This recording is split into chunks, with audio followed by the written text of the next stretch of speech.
Hello good morning जोहार। आइए जानते हैं झारखंड की 25 महत्वपूर्ण ताजा एवं चुनिंदा खबरों को सिर्फ और सिर्फ 5 मिनट में। लेकिन अगर आप इस चैनल में नए हैं तो चैनल को लाइक और सब्सक्राइब जरूर करें ताकि झारखंड की खबरें आपको रोज मिलता रहे।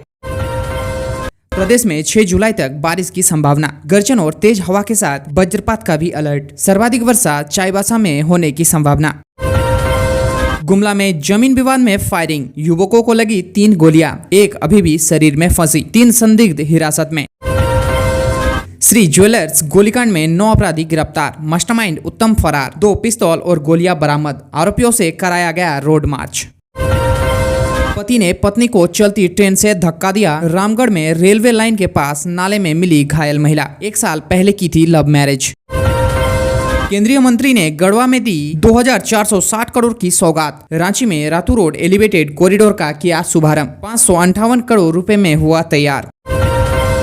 सारंडा में आईईडी ब्लास्ट में घायल हुआ जंगली हाथी, पिछले बाएं पैर में लगी गंभीर चोट, ड्रोन की मदद से तलाशा गया, रेस्क्यू ऑपरेशन जारी। सरकार का ऐतिहासिक कदम, पंचायत सचिवालयों में स्थायी आधार सेवा केंद्र होंगे स्थापित। हाईकोर्ट ने निगम को बताया मोहराबादी मैदान के पास 27 दुकानदारों को दी जगह। पहली सोमवारी को बाबाधाम जाने के लिए भक्त तैयार, मौर्य एक्सप्रेस में स्लीपर फुल, कई ट्रेनों में लंबी वेटिंग। रांची में आउटर रिंग रोड बनेगा, गडकरी ने मंच से ही दी डीपीआर को मंजूरी। एचईसी ठेका और सप्लाई कर्मियों से गेट पास लेकर ड्यूटी ज्वाइन करने का आग्रह। राज्य के स्वास्थ्य मंत्री डॉक्टर इरफान अंसारी को किसी ने फोन कर जान से मारने की धमकी दी। फोन करने वाले ने मंत्री से कहा कि तुमको 24 घंटे में उड़ा देंगे। पिछले 17 दिनों से दिल्ली के सरगंगाराम अस्पताल में इलाजरत झारखंड मुक्ति मोर्चा नेता व राज्यसभा सांसद शिबू सोरेन का स्वास्थ्य सुधार की ओर है। हर घंटे चिकित्सक उनके स्वास्थ्य का अपडेट ले रहे हैं। हाईकोर्ट में गुरुवार को रांची के संपर्क रोड और आंतरिक सड़कों की मरम्मत की मांग के लिए दायर जनहित याचिका पर सुनवाई हुई। अदालत ने इस मामले में सरकार से जवाब मांगा। राज्य सरकार और झारखंड बिजली वितरण निगम लिमिटेड ने एचईसी को पत्र लिखकर आवासीय परिसर में जमीन मांगी है। पत्र में राज्य सरकार की ओर से एचईसी मुख्यालय व प्रोजेक्ट भवन के पीछे खाली पड़ी जमीन की मांग की गई है। रांची नगर निगम की राजस्व शाखा की टीम ने गुरुवार को कांके रोड स्थित प्रमुख व्यावसायिक परिसरों में जांच अभियान चलाया। पहली बार नौकरी करने वाले को सरकार देगी 15,000 रुपए। ये योजना रोजगार के क्षेत्र में प्रोत्साहन बढ़ाने के उद्देश्य से सरकार उन युवाओं को योजना के अंतर्गत आर्थिक मदद प्रदान करेगी। जस्टिस वर्मा को हटाने के प्रस्ताव पर दलों में सहमति, सांसदों के हस्ताक्षर जल्द। प्रधानमंत्री नरेंद्र मोदी को घाना के राष्ट्रीय सम्मान officer of the order of the star of घाना से सम्मानित किया गया। यह सम्मान उनके प्रतिष्ठित शासन कौशल और प्रभावशाली वैश्विक नेतृत्व के लिए उन्हें घाना के राष्ट्रपति जॉन ड्रामानी महामा ने प्रदान किया। मुहर्रम जुलूस को लेकर अपील, नहीं कटेगी बिजली, झांकियों की ऊंचाई 4 मीटर ही रखे। नेशनल हाईवे की परियोजना के उद्घाटन और शिलान्यास के मौके पर ओटीसी ग्राउंड में आयोजित सभा को संबोधित करते हुए केंद्रीय मंत्री अन्नपूर्णा देवी ने कहा कि प्रधानमंत्री के नेतृत्व में लगातार देश का विकास हो रहा है और यह विकास झारखंड में भी दिख रहा है। रांची में खराब मौसम की वजह से केंद्रीय सड़क परिवहन एवं राजमार्ग मंत्री नितिन गडकरी को रातू रोड एलिवेटेड कॉरिडोर के उद्घाटन समारोह में 3 घंटे से अधिक विलंब से पहुंचे। ओरमांझी चिड़ियाघर के हाइब्रिड शेर शशांक की मौत। हटिया प्रोजेक्ट वर्कर्स यूनियन ने एचईसी के ठेका और सप्लाई कर्मियों के मौजूदा आंदोलन को आत्मघाती कदम बताया है। रांची सदर अस्पताल की स्वास्थ्य सुविधाओं में लगातार इजाफा हो रहा है। यहां आने वाले लोगों को किफायती दरों पर गुणवत्तापूर्ण इलाज के साथ साथ जांच की सुविधाएं भी मुहैया कराई जा रही है। झारखंड सचिवालय सेवा संघ ने दिसोम गुरु शिबू सोरेन की सेहत को लेकर चिंता जताई। झारखंड हाईकोर्ट ने 11वीं से 13वीं संयुक्त जेपीएससी मेंस परीक्षा के परिणाम को निरस्त करने की मांग वाली याचिका को खारिज कर दिया। रोशनी अपार्टमेंट के फ्लैट नंबर 101 में चोरी की घटना को अंजाम दिया गया। परिवार के साथ कोलकाता गए थे रामायण प्रसाद। सीसीटीवी फुटेज में 2 लोग नजर आए। राज्यपाल संतोष कुमार गंगवार ने national forum of welfare section of society का प्रतिनिधिमंडल राजभवन में मिला।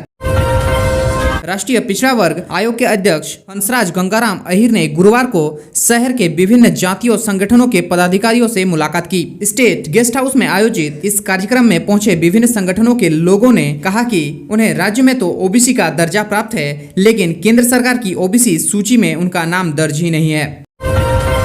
राज्य में महिला सुरक्षा को लेकर डीजीपी अनुराग गुप्ता ने पुलिस मुख्यालय में नए सिरे से महिला सुरक्षा कोषांग का गठन किया। इस कोषांग का नेतृत्व डीआईजी वजट संध्या रानी मेहता करेगी।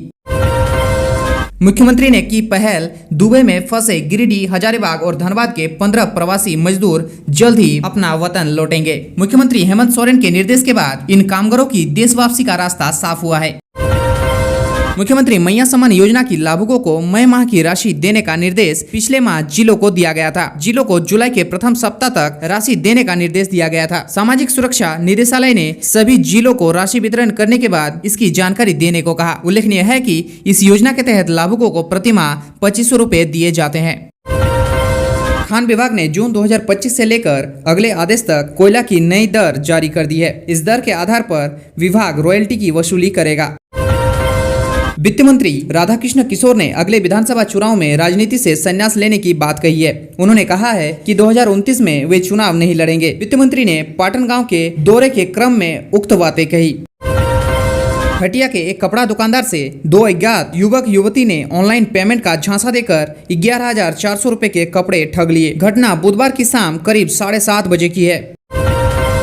लापुंग प्रखंड में पूर्व मंत्री बंधु तिर्की ने किसानों के बीच बीज का वितरण किया। हाइब्रिड धान बीज 14 किसानों के बीच 5 किलो प्रति किसान, मूंगफली, उड़द, मडुआ और मकई के बीज किसानों के बीच वितरण किया गया। उन्नत बीज मिलने से किसानों को हुई खुशी। नामकुम में राशन कार्ड लाभुकों व डीलरों के द्वारा लगातार मिल रही शिकायतों पर कार्रवाई करते हुए प्रखंड प्रमुख आशा कश्यप व उप प्रमुख वीना कुमारी ने प्रखंड परिसर स्थित अनाज गोदाम का निरीक्षण किया। इस दौरान गोदाम में अनाज की उपलब्धता रखने की व्यवस्था सहित अन्य चीजों को देखा। निरीक्षण में क्रम में गोदाम में रखे दर्जनों चीनी के बोरे खराब पाए गए। जिले के सरकारी स्कूलों में चल रही पोषण योजना की समीक्षा डीएसई बादल राज ने की। इस दौरान श्री राज ने स्कूलों में खाना पकाने वाली सभी रसोइया को मुख्यमंत्री राज्य वृद्धा पेंशन योजना से जोड़ने का निर्देश दिया। उन्होंने सभी को निर्देश दिया कि जो भी रसोइया अब तक आयुष्मान भारत मुख्यमंत्री जन आरोग्य योजना से वंचित है, उन्हें जल्द से जल्द इस स्कीम का लाभ दिया जाएगा। संत जेवियर्स कॉलेज रांची ने इंडिया टुडे के एनुअल सर्वे 2025 में लगातार दूसरी बार वाणिज्य और कला संकाय में पूर्वोत्तर भारत का दूसरा सर्वश्रेष्ठ कॉलेज होने का गौरव हासिल किया। रांची विश्वविद्यालय के प्रभारी कुलपति प्रोफेसर डीके सिंह ने कहा कि विश्वविद्यालय में रिसर्च को बढ़ावा देने पर गंभीरता से काम होना चाहिए। 100 रिसर्च से अच्छा है कि एक ही रिसर्च हो, लेकिन वो गुणवत्तापूर्ण हो। शुभांशु ने अंतरिक्ष से बच्चों से की बात, जीरो ग्रेविटी और उड़ते यात्रियों की दिखाई दुनिया। ब्राजील ने भारत में बने आकाश एयर डिफेंस सिस्टम, तटीय रेडार और स्कॉर्पियन क्लास पनडुब्बियों में दिलचस्पी जताई। यह दिलचस्पी ऐसे समय पर सामने आई है कि जब पीएम नरेंद्र मोदी 5 जुलाई से 8 जुलाई तक ब्राजील के रियो डी जेनेरियो में होने वाले 17वें ब्रिक्स शिखर सम्मेलन में शामिल होंगे। मानसून का कहर जारी, भूस्खलन के बाद केदारनाथ यात्रा रोकी गई। सुप्रीम कोर्ट ने कहा है कि बीमा कंपनियां उन व्यक्तियों के परिवारों को मुआवजा देने के लिए उत्तरदायी नहीं है जिनकी मौत उनकी तेजी से और लापरवाही से वाहन चलाने के कारण हो। न्यायमूर्ति पीएस नरसिम्हा और न्यायमूर्ति आर महादेवन की पीठ ने तेज गति से कार चलाते समय मारे गए एक व्यक्ति की पत्नी, बेटे और माता पिता द्वारा मांगे गए 80 लाख रुपए के मुआवजे को देने से इनकार कर दिया। राष्ट्रीय राजधानी के सर्राफा बाजार में गुरुवार को सोने की कीमत 450 रुपए बढ़कर 99,620 रुपए प्रति 10 ग्राम हो गई। अखिल भारतीय सर्राफा संघ ने ये जानकारी दी। वहीं चांदी की कीमत 1,000 रुपए बढ़कर 1,05,800 रुपए प्रति किलोग्राम रह गई। आज के लिए बस इतना ही, मिलते हैं अगली वीडियो में।